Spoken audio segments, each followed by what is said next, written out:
Inilunsad ng isang bagong 3x3 tournament at training camp ng half-court group na pinamumunuan ng decorated 3x3 basketball coach na si Mau Belen. Yan ang ulat ni Daryl Oclares.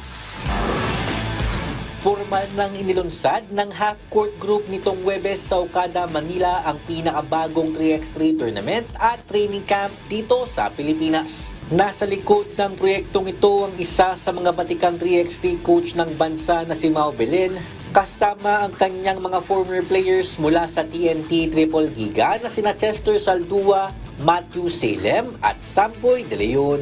Sa naging payag ni Belen, sinabi niyang target nila na magbukas ng panibagong pinto para sa mga basketball players bukod sa mga professional leagues. So those college players that are playing right now, madadagdagan yung pangarap nila. Hindi lang, sana makapasok ako sa PBA. Pwede pa rin yung pangarap na yun.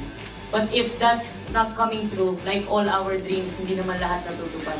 Sana makita nila yung half-court as a tool for them to reach their dreams.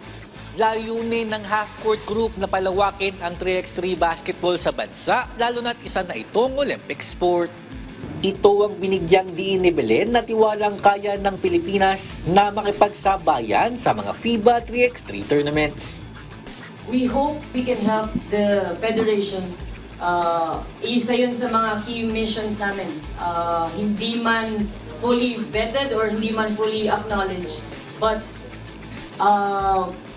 with the application of this tournament to the LightQuest, surely this will add points to the country, and hopefully we can do it year in, year out, leading to the LA Olympics and more Olympics to come.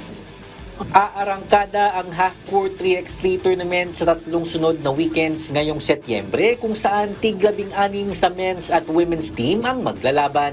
Ang magwawagi sa men's division ay makakapasok sa FIBA 3x3 Pochon Challenger sa Oktubre, samantalang 20,000 pesos naman ang makukuha ng kampyon sa women's division.